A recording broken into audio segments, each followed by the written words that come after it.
السلام عليكم ورحمة الله وبركاته أعزائي المشاهدين والمتابعين، أهلا بكم بفيديو جديد. كل سنة وانتم طيبين ورمضان كريم علينا وعليكم. النهارده يا جماعة جايبين لكم فيديو الناس اللي بتتجاهل تاريخ المغرب وتقول إن المغرب ملهاش تاريخ، المغرب ديت مين؟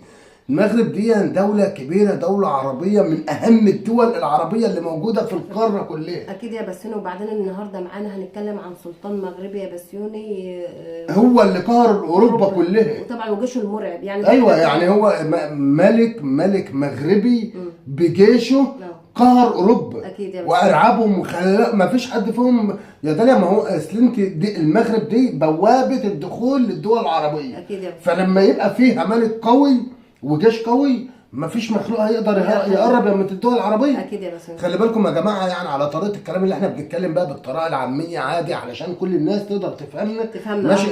لان احنا بنتكلم على طبيعتنا، لا بنحب نجمل في الكلام ولا بنحب نحور في الكلام، احنا بنتكلم كلام واقعي. بنقول لكم احنا النهارده معانا ملك المغرب وجيشه قدر يقهر اوروبا وما خليش حد فيهم يقدر يعدي على الحدود العربيه كلها. طبعا احنا كنا عارفين يا بسوني زمان ان العثمانيين يا بسوني طبعا احتلوا جميع الدول العربيه زي مصر زي المغرب زي الجزائر. طبعا هو ده بقى وقف لهم عشان الطمع بتاع العثمانيين يا بسوني. طبعا لما بيبقوا طمعانين في اي بلد طمعانين فيها ليه؟ علشان الخيرات اللي فيها صح كده. دي بقى تصدى لهم. يعني معنى ذلك يا داليا برضو في الاول والاخر نرجع ونقول ان دور المغرب العظيم وكرمهم وشهامتهم هي السبب ان خلت الدول العربيه دي كلها كده. اكيد بامان. اكيد.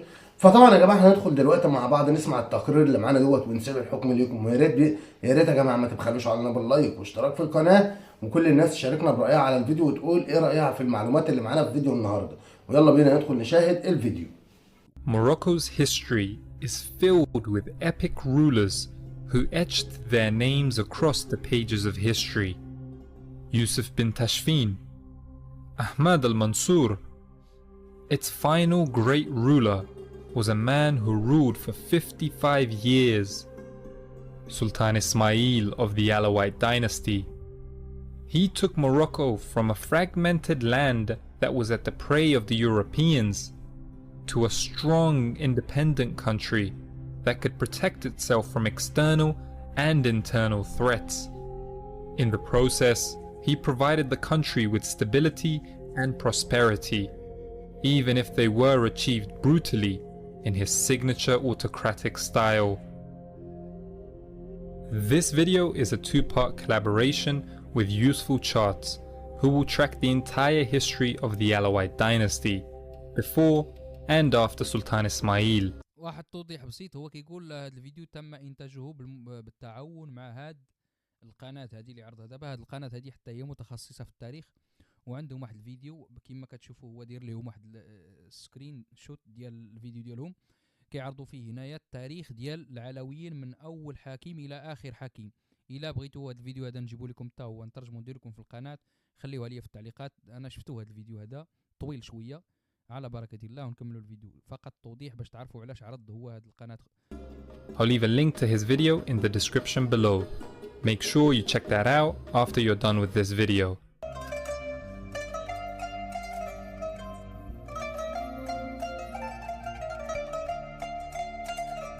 After the death of the great Saadian ruler Ahmad al-Mansur in 1603, Morocco went through an extended period of instability and the fragmentation of central authority.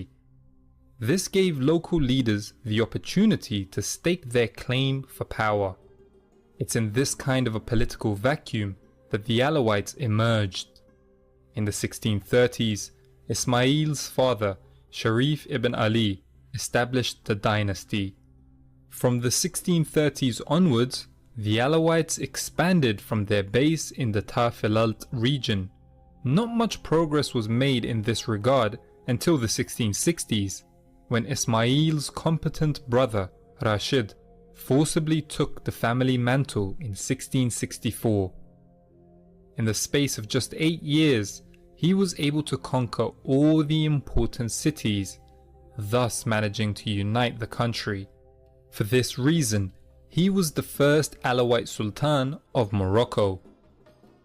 But Rashid's death in 1672 would bring a giant of Moroccan history to the throne. one that was even more capable than him. Hearing of his brother's death on a hunting accident, Ismail quickly took control of the throne. But his grip on power was far from secure. In accordance with the developments of the time, the Sultan's death was taken as a signal by various groups and individuals as a power-grabbing opportunity. Internal intrigues inside the family meant that Ismail had to contend with his own nephew and brothers on numerous occasions. This issue was finally resolved in 1685 with the death of his nephew. Ismail also had to fortify himself from external threats. The extended period of political disorder prior to the Alawites had afforded certain European nations with a foothold in Morocco. The Spanish and Portuguese had established their presence by holding numerous coastal towns and cities in the north and west. At the same time, Ismail had to worry about his fellow Muslims, the Ottomans, who occupied Algeria to his east. All this does not take into consideration what might have been Ismail's most dangerous foe. You see, the very landscape of Morocco lends itself to forming people that are fiercely independent and self-sufficient. Within the mountains and deserts of this land live a tribal ethnic group that were just that: the Berbers. Their aversion to central authority being imposed upon them led to a number of rebellions against Ismail. And considering their huge numbers and martial prowess, Ismail needed to come up with a solution that could satisfy his primary political priority. He had to be the alpha male of Morocco. That meant nobody could contest his authority. Ismail's respect for absolutism, as well as the glory associated with his long reign, bore him comparisons with his French contemporary, Louis XIV. Ismail was a man who knew his people and his land. He recognized the need for a large military force that could withstand all the various threats to his power, internal and external. And so he made what could probably be described as the most important decision of his rule. He created something known as the Abid al-Bukhari. This army was made up of black Africans, hence why in English they were known as the Black Guard. They were personally loyal to the Sultan, kind of like the Janissaries under the Ottomans. But unlike the Janissaries, the Abid were not celibate. They were given black women by Sultan Ismail as partners, therefore still keeping them separate from the rest of Moroccan society, an integral rationale behind forces independent of local loyalties throughout history. The Abid would receive years of training as builders and soldiers. They received their name because for their oath of allegiance they swore loyalty on the Sahih al-Bukhari, the well-known collection of hadiths or traditions of the Prophet Muhammad. They were deployed by Ismail in the most important sectors of governance, such as tax collecting and putting down revolts against his authority. With their large numbers, estimated to be between 70,000 to 150,000, they were stationed in a network of garrisons across the country. The military prowess of the Abid effectively served Ismail's vision for absolute authority, and their hard power effect on society was complemented well by Ismail's usage of his prestigious descent to legitimize his position. As was the case with their Saadian predecessors, the Alawites claimed descent from none other than the Prophet Muhammad. The dynastic name itself comes from the name of the fourth Rashidun Khalif, Ali. The Alawite rulers even used the title Mulay, which could be connected to Ali but could also just mean Lord. Whether or not this lineal connection was real or not almost doesn't matter. The intended aim is of most importance to us. The fact that such a strong association with the most venerated man in Islam existed would only have served to reinforce the Alawite spiritual and political legitimacy. But the glory linked with Sultan Ismail was not solely underpinned by his political exploits. In addition to stamping his authority across his realm and fortifying it from outside threats, he was firmly invested in raising the overall prosperity and progress of Moroccan society. In Meknes, he essentially built an imperial capital from scratch. With his abundant supply of slaves funneled to him by the Barbary pirates, Ismail ordered large-scale constructions in his capital, such as the immense palace complex, the Kasbah of Moulay Ismail. Morocco experienced a sustained period of stability and peace during Ismail's reign. This naturally led to trade and commerce thriving. Despite his struggles with certain European nations, Ismail was pragmatic enough to realize he could benefit from trading with Europe.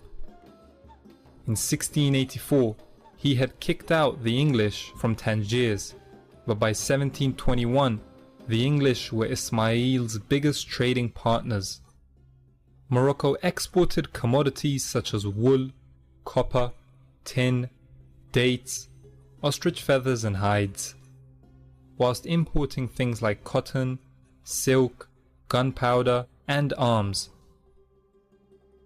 Ismail also used his army to impose his authority deep into the Sahara Desert, on important trade cities like Timbuktu and Jenne. This helped him to take control of the profitable trans-Saharan trade routes. In line with his absolutist tendencies, Sultan Ismail even enforced his authority on the Barbary pirates as well. Prior to his reign, they were not really regulated by royal authority. The pirate Republic of Salah is a good example of that. But to Ismail, such an affront to his authority could never be tolerated. So he curtailed their freedom by forcing them to hand over slaves for which he paid them compensation. He also owned the majority of their ships. If you want to know more about the Barbary pirates, check out the video I did on them. So it was that by the time of his death in 1727, after 55 long years of reigning, Ismail had created a domain in which he reigned supreme. The European presence on Moroccan soil was reduced to a few Spanish and Portuguese enclaves. The eastern border with Ottoman Algeria had been secured. He reigned over a realm where the Bilad al-Makhzen, the areas under direct central government authority, was enlarged to encompass all of Morocco, whilst the Bilad al-Sibba, the areas where tribal authority was the law of the land, was severely reduced in its influence. But despite the extraordinary achievements of Ismail during his lifetime, it can be argued that his reign did not necessarily provide a sustainable foundation for his successors to inherit. For one thing, Sultan Ismail was considered an exceptionally harsh ruler. There are a plethora of European accounts which portray him to be an immensely cruel and bloodthirsty ruler. Apparently, he enjoyed drawing his sword as he mounted a horse and decapitating a slave standing nearby. Whilst these accounts are most likely exaggerated, Ismail was certainly an autocratic ruler. The amount of taxes levied upon people was especially unpopular, particularly with the Berber tribesmen. They would resist this all the way until the end of his reign. And once a capable strongman like Ismail died, his successors fell short of the same vigor that he had, so there would be little chance of the tribesmen paying the exorbitant taxes. In addition, the Abid al-Bukhari, which was so crucial to his rule, were personally loyal to Ismail. So once he died, nothing could control them, especially not his successors, who became puppets for different Abid factions. To confound matters even further, Sultan Ismail has the peculiar honor of going into the record books for the amount of children he had. He is said to have fathered at least 1,000 children, thus placing himself amongst the most fertile men in history.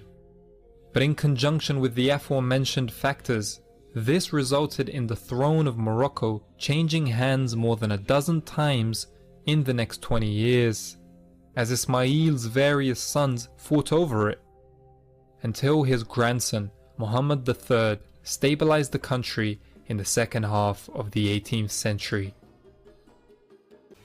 طبعا يا جماعه احنا كده وصلنا لنهايه الفيديو اللي معانا النهارده، ونتمنى ان التقرير دوت يكون نال اعجاب حضراتكم ويكون وصل رساله كويس جدا لبعض المشاهدين يا جماعه، عشان الناس تقدر تفرق ما بين العدو وما بين الصاحب، وتعرف يعني ايه قيمه الدول العربيه كلها لما تقف جنب بعضها. بس ما تنسوش يا جماعه دعمنا باللايك واشتراك في القناه، والسلام عليكم ورحمه الله وبركاته.